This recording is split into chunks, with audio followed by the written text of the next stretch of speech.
Well, hello everyone. It is back again for a massive review, and hopefully this one's a little shorter than the 30-minute one that I made for you, but I was talking about 3 films, so stalemate. Overall, what we've got here is just the next 2 installments of the Spider-Man franchise, which is a complete reboot.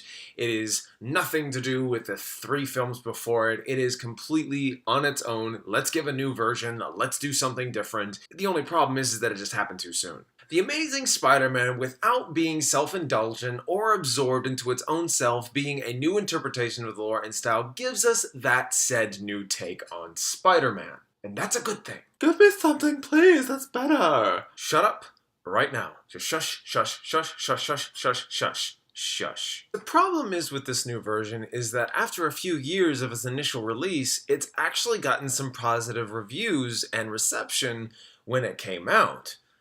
But now, it's suddenly turned negative. The downside is knowing everything from the get-go, and having 3 movies previously already, this is a cause to groan and moan and avoid this new version, then try and appreciate it. And rightfully so. We just had a 3rd Spider-Man movie 5 years prior, and because of the cancellation of the 4th film, Raimi was not going to do it. He couldn't keep up with it, so what was in the works? A reboot, a reimagining. Hooray! Sort of. At this point, it is no secret half of America is just tired of reimaginings and reboots, even if it has a slightly different take or improvement on the films before it. So I can justify and knock the decision to redo a franchise till the cows come home, but I have a review to do. So what makes me so special about talking about The Amazing Spider-Man? Nothing. I just enjoyed the film. And even after all these years, I still enjoy the film. But I do have my flaws with it. So, what did I think about it? I asked myself that own question, but thank you for asking. Let's get into this. This is my review of The Amazing Spider-Man 1 and 2. 1 first. Here we go. And for the sake of argument and everything that is holy, don't hate me if I don't cover everything. I'm going to try and cover a lot of the story and the different choices they take telling it, but I'm going to do my best not to compare too much to the Tobey Maguire version, but it's going to be inevitable nonetheless. I do not have any reservations with the comics either, so I'm going to be not complaining too much about the comparisons of comics so much. I know I did myself a disservice, I know, but otherwise this would be a very complicated review. I like to keep things simple here. So from the beginning, we're given the idea that something is going on for years in the company of Oscorp, and it starts with Peter Parker's dad. Whatever that is, we don't get to know much because the dad leaves Peter with his aunt and uncle and leaves with the intent of trying to keep Peter safe. And if you ask me, this is the one thing in the story I really did not care for. Even when it was expanded on in the 2nd film, I don't care. Needless to say, we jump to Peter as a high schooler who's awkwardly nerdy, but he's still the cool kid, sort of. And the high schoolers don't have a problem coming up and talking to him. He's the one that's awkward, mostly. But he has moments of rebelliousness and verbal prowess. So this leads to the conflicting thing for me. Does this make him a relatable or just genuine character? Well, I kind of live in the world of, is it too much to ask for both? As all reboots and reimaginings go, Mary Jane's out, and in comes Gwen Stacy, and is played by the beautiful Emma Stone. But Gwen Stacy seems to be on the same level as Peter. Smart, charming, fierce, and independent enough to be her own character. But, I mean, you can only balance that so well when you bring 2 characters together with impeccable chemistry. But the real plot does kick in pretty early as Peter finds his dad's old briefcase that has secret plot elements that will be used in the future installments. No, really, that will happen. But for now, that leads him to follow through into his dad's colleague, Kurt Connors, who works at Oscorp that just so happens to have Gwen Stacy working there. From there, you know what essentially happens. You get a red herring of the mysterious Norman Osborn who is dying. Peter gets bit, the chemistry blossoms between Gwen and Peter, and of course you get Martin Sheen and Sally Field as Aunt May and Uncle Ben. And to me, I thought they were pretty damn good. Don't judge me! Unfortunately, the story is the only thing I really have an issue with, and my biggest concern is that the story is a bit lazy. Like how Peter gets knowledge over what his dad was working on just by running into another head official at Oscorp. Like, Peter finds a folder with some symbols on it. He runs into a official at Oscorp with the same symbols on it. Would one be so careless? I just felt that to be a little lazy. It gets even more lazy when Peter walks into the experimental lab and sees all the spiders. That's the part that everyone knows. This is it. This is where he becomes Spider-Man. And he gets bit, and immediately he's just graced with powers. I mean, of course, he's confused by it. But it's played off in those humorous moments that work fine, but overall, they don't hold up to the curiosity that Raimi's Spider-Man had. But if you don't want me to compare the merits of that film to this film, then let's spin this in a different way. There are two montages in this movie where Peter is becoming used to his powers. Montages are fine, and if they're done well, they're actually pretty awesome. But here, the first one was a great start to showing his adaptation to like all the powers coming at him at once. It was almost like a child hitting puberty, and that was hilarious. But the downside is it ends way too quickly, like way too quickly. And then the second one progresses, but this is after his revenge against Flash, who kind of gave him a hard time in the beginning of the film, takes a turn for the worse, and it's at this point like it looks inconsequential to Peter as he's skateboarding around and smiling his skinny ass off. After Peter gets bit, things move really fast. And that's actually not exaggerating, because immediately thereafterwards, he gets on a subway and he starts accidentally beating the crap out of people in the subway. Now, I know I may sound like I didn't enjoy that part, or did I enjoy this film at all, but that isn't true. In fact, I rather enjoyed Andrew Garfield's portrayal as Peter Parker. But does this make Garfield's performance better than Tobey's? No. Not really. I mean, if you really want to look at it, they are both good for what we got them in the time we had them. And that is two different time frames. So I love the realistic portrayal of Peter Parker Spider-Man, as things felt much more grounded, and then the characters actually tried to do smart things and try to help one another, not without some silly moments of putting oneself in harm's way. Duh, it's gonna happen. But I really love the action sequences. They're fun, they're followable, and they flow nicely so you can see what's going on. Just like in the original Spider-Man films, not counting 3. The chemistry between Garfield and Stone is just out of this world, and they are adorable together despite Garfield's stammering. The villain does some adequate justice in the whole thing, the driving force, because he was an intimidating presence, but even though the technology used to make him a really well-realized lizard, he just kind of looked odd to me. I wasn't so keen on the way he looked. Half lizard, half human, what else did you expect? I know. But his motivations do get a bit rushed in the process, because you do realize the movie is about to end, so they kind of went, oh, well, we need to really get him going, so let's have him go mad or something. I mean, despite the rushed feeling, it pulls off considerably, and there is some understanding, but just not relatability. All in all, this movie was very genuine to me. I loved most of this film, and I still do today. And that's what I'm going to give The Amazing Spider-Man. I loved it, and just enough to own on DVD. So, that wraps up The Amazing Spider-Man 1 review. Now, it's on to The Amazing Spider-Man 2. The Amazing Spider-Man 2 is directed by Mark Webb, which I probably should start talking about who directed these things and who's in it before I get started. I'm really sorry I don't do that. Anyway, so this movie stars Andrew Garfield, Emma Stone, Jamie Foxx, Dane DeHaan, Paul Giamatti, surprisingly Felicity Jones, and of course we have Sally Field, amongst a few other people you may recognize. And this is the continuation of the first film, and it expands the universe just a little bit more, quite figuratively and literally and intentionally, because this was the movie that was supposed to be the bigger scope, the expansion to the entire universe of Spider-Man that was going to give us a few spin-off films, a couple more sequels, and unfortunately, this is also where you get a lot of studio interference, so to speak. Now, I'm not saying that didn't happen here, I'm just saying that this is what everyone has already said.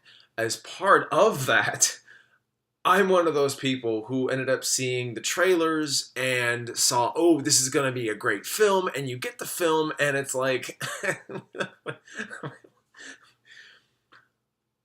what happened? This is a movie that was completely different than what was advertised. I don't know what happened, but it's just not the same. So, with that said, I'm going to review the movie on its own without saying, oh my god, the comparison to the trailers! It's not the reason why I like this movie any less. I find myself at odds liking a film when the grand consensus says that, that's not a great film. That sucks. If I say it's good, people are going to go, Doug, you have horrible taste. Well, what's wrong with you? And I would have to say a lot. A lot is wrong with me, but I have different tastes. I really enjoy entertainment and even in the most messiest of things. Like, I like things that are a mess, and this movie is really no exception. So let's get into the plot a little bit, and I'm actually going to have to give you the plots and fragments like I did my Spider-Man 3 review, because actually there's a lot going on. So you have Peter Parker, who's not unnecessarily on a high as being this masked vigilante now, but he has a lot of responsibilities as the web slinger. He is thwarting crime every single block there is in New York City, so he's getting widely known for that. Apart from that, you also have Emma Stone, Gwen Stacy, who is trying to balance her life with Peter, because Peter's being a little indecisive because he's also dealing with a lot of... He's playing the tapes back there, like, oh, Gwen Stacy's dad said keep Gwen out of it. That really ends up making Peter freak out more times than he wants, because he wants to be with Gwen, but unfortunately he has a promise to maintain, but he also wants to go against that promise, so he's very indecisive. And it just makes Gwen go, alright, you know what, you can't make up your mind, you know what, I'm gonna do my own thing. And so she ends up going off, taking care of things that, for her. She takes care of things for her. And it just brings Peter to his knees and go, okay, I need to make choices. I need to really make the hard ones. Do I want to stay as Spider-Man? Do I want to follow Gwen? Then we also have Jamie Foxx as Max Dillon as Electro. He is probably the most oddest thing in this movie. Now, I'm okay with Jamie Foxx. I think he's a great actor. I have no quarrels with him, but he is a bit of an oddball in this movie, considering the performance he gives. And he gets saved by Spider-Man once, and that was it. He's obsessed, he's in it to win it, he wants to be Spider-Man's friend. And of course, while that encounter was only once, he ends up getting into something else that has nothing to do with Spider-Man, and thus he ends up becoming Electro. That's crazy into itself. On top of that, we have Harry Osborn dealing with a few things on his shoulders, where he is now the runner-up in the company of Oscorp ever since Kirk Connors did his crap and did his thing in the first movie. Suddenly he's in and goes, okay, so everything's a little messed up here. I'm now in charge because my dad, who I never got along with, he's dead. Which was strange from the trailers, by the way. They kind of made it seem like he was going to be in that more. But he's not. There's this little disease that is passed down from generation to generation, and unfortunately, Harry has it. So what does he do? He wants to look to Spider-Man for help. So you've got all these little things going on at once. You have enough that can be 3 movies at least, and they're cramming it all into one. So I won't give anything away for those who really want to see this, and we're like, what does this guy think, and I'm that guy. I'd say you should see it. I think that you should see this film only because there is some entertainment in here. And I want to talk about a few things that I really, really enjoyed in this, because I'm not going to be one more person that hates on a film that everybody hated or disliked or even just thought it was okay. I mean, there is so much. And I said this in my first part review here. This movie is very genuine. I mean, you get to see Peter Parker as Spider-Man as a very genuine citizen rising up in the ranks of, vigilante and all that stuff. But he really talks to people and gets to know them like a cop would. And he maintains a face, I love the scene where he befriends a kid when he's getting bullied by a bunch of people. And that was fantastic. I thought it was very heartwarming. And one of my favorite scenes in this movie was actually in Times Square when Electro is just now becoming Electro and he's trying to figure out what he's wanting to do with himself. Oh my God, that was a brilliant scene. Like, it was well scripted, well acted, well timed, and it does give you the feels a little bit. It's like, this is Spider-Man. This is a villain that doesn't know what he's doing. He gets like the sympathy award of the year, It's a great scene that it's like that sleeper hit. You didn't know it was going to be good until it hits you, and you're like, wow, that was actually really good. You can keep going now. Keep going. And then there's also a lot of heart in this. And there's one scene in particular that I actually quite enjoyed for the most part, where Peter's trying to figure out more about his dad. What happened with him? What was he for or against? What was going on with him? And Aunt May finds out. And this scene comes up almost nearly out of nowhere. Let me be honest with you guys. Spider-Man has always been an interesting character for me. But I've never related to him until this scene. Because if you've been with me in any of my videos, there's once in a while I might say that family means everything to me. It's important. There is that scene with Aunt May that just touched me so deeply, like right here on the heartstrings, played it like a harpsichord, and I just thought it was fantastic. And it was just saying how Aunt May doesn't understand Peter's desire to find out about his father, but she knows that deep down she was the one that took care of him, and for all intents and purposes, he is her boy.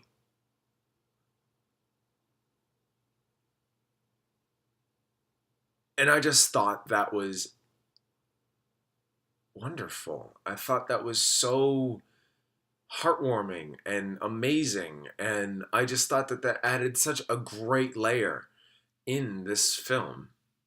Totally. On par with this, though, I would say this movie does have a lot of flaws. I don't know, you get the kind of like the hits where Peter can't be with Gwen. Peter has to convince Aunt May that she is important, and then Peter, as Spider-Man, cannot help Harry in any way, shape, manner, or form. And it's supposed to be that heavy boom, boom, boom, but at the same time, it felt a little disjointed, and that does go throughout the rest of the film. There are moments where it does feel a little disjointed. All in all, though, if there's anything I could say I strongly disliked, it's really the third act. The ending, it really just had a tacked on moment. It had a big epic fight scene, and then tragedy strikes, and then that's it.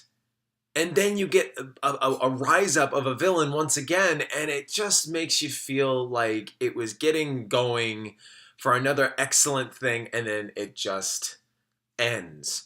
And I feel like it's the third act for me that really felt like too much was crammed in all into one moment that should have been just take it away, put it in the third film. And that's just where I stand. Overall, this is a bit of a mixed bag. You got imagine a bag of sweets, and it's supposed to be consistent. You love Tootsie Rolls, right? And you get them all in one bag.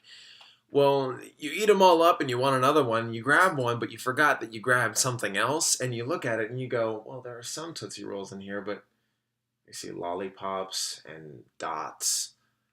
It's not what I want, but I'll eat it. It has a bit of a mixed bag of everything. Missed opportunities, wrong opportunities, and overall, there is some entertainment in this. So, like I said, I am not that person that just goes and hate, hate, hate, hate, hate. Yes, they made some misdirections, and yes, there are some problems, but overall, it's not enough to make me hate it. So, I'm gonna give The Amazing Spider-Man 2 like it, and I own it on DVD. So, those are my thoughts on all of the Spider-Man films. I'm gonna try and see Spider-Man Homecoming next week.